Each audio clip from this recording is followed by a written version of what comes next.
يا أيها الذين آمنوا ادخلوا في السلم كافة ادخلوا في السلم كافة ادخلوا في السلم كافة.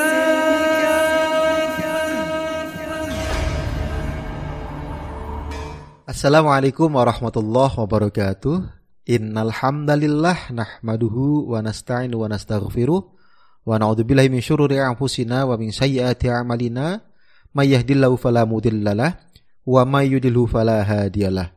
Asyhadu an la ilaha illallah wa la syarikalah wa asyhadu anna Muhammadan abduhu wa rasuluh la nabiyya ba'dah. Allahumma shalli ala Muhammad wa ala ali Muhammad amma ba'du. Pendengar Buletin Dakwah Kafah rahimakumullah. Alhamdulillah kembali hadir di tengah-tengah Anda semua Buletin Dakwah Kafah. Kali ini edisi 213 1 Rabiul Awal 1443 Hijriah bertepatan 8 Oktober 2021 Masehi. Kali ini akan mengangkat tema Islam ya Islam tanpa embel-embel. Bismillahirrahmanirrahim. Saat ini salah satu proyek yang sedang ramai dijalankan adalah proyek moderasi agama. Proyek ini menjadikan Islam dan kaum muslim sebagai sasaran utamanya. Proyek ini tidak bisa dilepaskan dari pengaruh utamaan Islam moderat.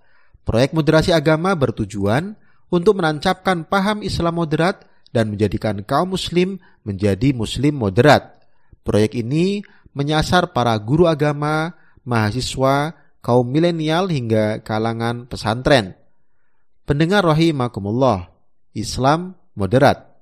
Menurut Jenin A. Clark, Islam moderat adalah Islam yang menerima sistem demokrasi. Sebaliknya, Islam radikal adalah Islam yang menolak demokrasi dan sekularisme.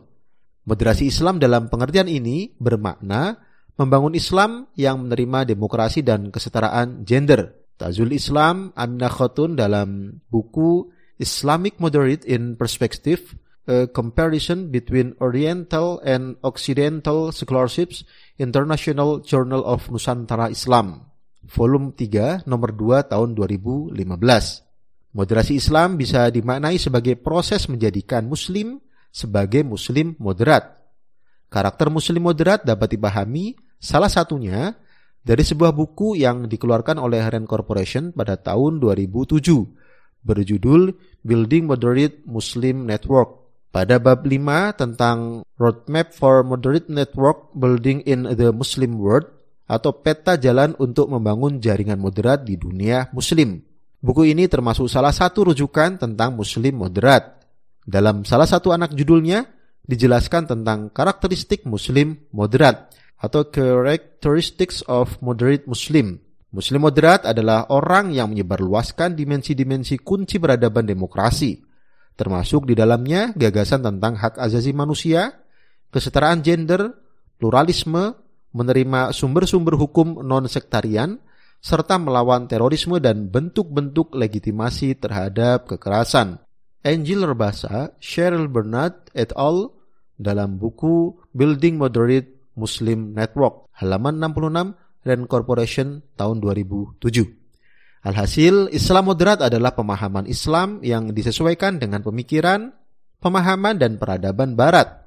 Dengan demikian, Muslim moderat adalah sosok Muslim yang menerima, mengadopsi, menyebarkan, dan menjalankan pemahaman Islam ala Barat.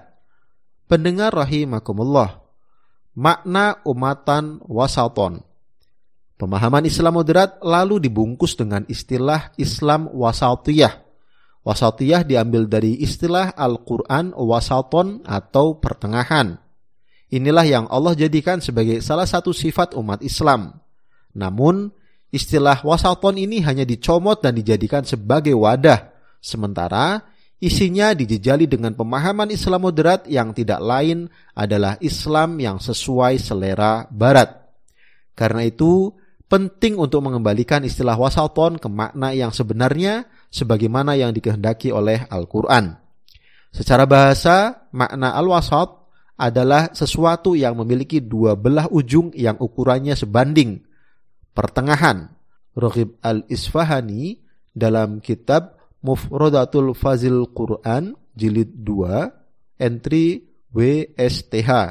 Kata ini juga bisa bermakna sesuatu yang terjaga, berharga dan terpilih karena tengah adalah tempat yang tidak mudah dijangkau, tengah kota. Ibnu Ashur dalam kitab At-Tahrir wa Tanwir jilid 2 halaman 17.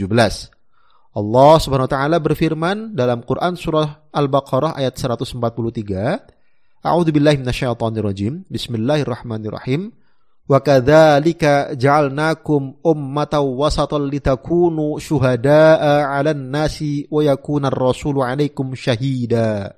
Demikian pula kami telah menjadikan kalian umat Islam sebagai umatan wasaton agar kalian menjadi saksi atas perbuatan manusia dan agar Rasul Muhammad menjadi saksi atas perbuatan kalian. Imam At-Tabari dalam menjelaskan makna wasaton tersebut menukil 13 riwayat yang menunjukkan kata al-wasat bermakna adil atau al-adlu. Pasalnya, hanya orang-orang yang adil yang bisa bersikap seimbang dan bisa disebut sebagai orang pilihan. Abu Sa'id Al-Khudri radhiyallahu an menuturkan bahwa Nabi SAW pernah bersabda tentang firman Allah Subhanahu wa taala, "Wa kadzalika ja'alnakum ummatan wasatan qala udula." Demikian pula kami menjadikan kalian umat yang wasaton. Beliau berkata, yakni yang adil. Hadis riwayat Al-Bukhari, At-Tirmizi dan Ahmad. Selain bermakna adil, menurut Mahmud Shaltut, ummatan wasaton juga berarti umat pilihan. Mahmud Shaltut dalam kitab Tafsirul Quranul Karim halaman 7. Syekh Atha bin Khalil Abu Rashtah menjelaskan bahwa Allah Subhanahu wa taala menjadikan umat Muhammad sallallahu alaihi wasallam sebagai umat yang adil di antara semua umat untuk menjadi saksi atas mereka. Allah Subhanahu wa taala menjadikan umat ini dengan sifat al-ummah al-wasat, yakni umat yang adil untuk menjadi saksi atas manusia. Keadilan merupakan syarat pokok untuk bersaksi. Al-wasat dalam perkataan orang-orang Arab bermakna al-khiyar atau pilihan. Orang terpilih dari umat manusia adalah mereka yang adil. Atha bin Khalil dalam kitab At-Taisir fi Ushul Tafsir surah Al-Baqarah halaman 177. Jadi, makna umat Islam sebagai umatan wasaton, yakni umat yang adil. Adil adalah menempatkan sesuatu pada tempat semestinya, yakni sesuai syariah. Untuk menjadi umatan wasaton, umat Islam tidak boleh melampaui batas seperti kaum Nasrani, di antaranya dengan membuat hukum sendiri. Juga tidak boleh enggan dan lalai seperti Yahudi yang enggan dan tidak mau menerapkan syariah mereka. Untuk menjadi umatan wasaton, umat Islam justru harus mengambil dan menerapkan totalitas syariah Islam, tidak membuat hukum sendiri yang bertentangan dengan syariah Islam. Pendengar rahimakumullah, Islam yang sebenarnya. Kita hidup di dunia ini bukan atas kehendak kita sendiri, tetapi atas kehendak Allah SWT. Bagaimana kita menjalani hidup dan mengelola kehidupan dunia ini tidak boleh menurut keinginan kita sendiri, melainkan harus mengikuti apa yang Allah kehendaki. Untuk itu, kita harus mengambil dan mengikuti manual book yang telah diberikan oleh Allah SWT, yakni Al-Quran dan As-Sunnah dalam mengelola kehidupan ini. Satu perkara yang sudah jelas, Allah SWT memerintahkan kita untuk berislam atau beragama secara kafah. Dalam Quran surah Al-Baqarah ayat 208, A'udzubillahi minasyaitonirrajim. Bismillahirrahmanirrahim. Ya ayyuhalladzina amanu dkhulu fis silmi kaffah wa la tattabi'u khutuwatis syaitan innahu lakum aduwwum mubin. Hai orang-orang yang beriman, masuklah kalian ke dalam Islam keseluruhan dan janganlah kalian mengikuti langkah-langkah setan. Sungguh setan itu musuh yang nyata bagi kalian. As-Samarqandi menjelaskan maknanya, masuklah kalian ke dalam semua syariah Islam dan jangan kalian mengikuti langkah-langkah setan.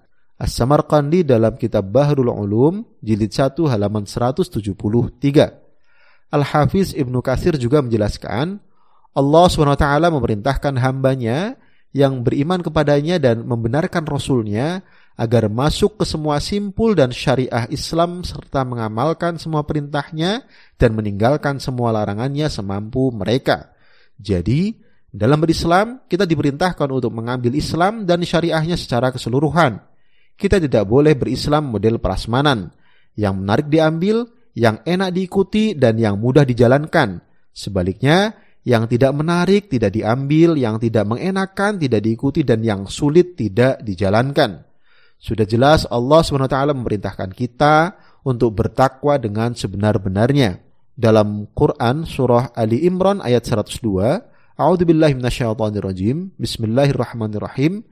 Ya ayyuhalladzina amanu taqullaha haqqa tuqatih wa la tamutunna illa wa antum muslimun. Hai orang-orang yang beriman, bertakwalah kepada Allah dengan sebenar-benarnya, dan janganlah sekali-kali kalian mati kecuali kalian tetap dalam keadaan muslim. Imam Al-Baydawi menjelaskan, hai orang-orang yang beriman, bertakwalah kepada Allah dengan sebenar-benarnya dan menjalankan apa saja yang diwajibkan, yaitu mengerahkan segenap upaya dalam melakukan kewajiban dan menjauhi keharaman. Al-Baydawi dalam kitab Anwarut Tanzil wa Asrar Ta'wil jilid 1 halaman 373. Dalam menjalankan perintah takwa ini, Allah SWT berfirman dalam Quran surat At-Taghabun ayat 16, A'udzubillahi minasyaitonirrajim. Bismillahirrahmanirrahim. Fattaqullaha mastata'tum. Karena itu bertakwalah kalian kepada Allah menurut kesanggupan kalian.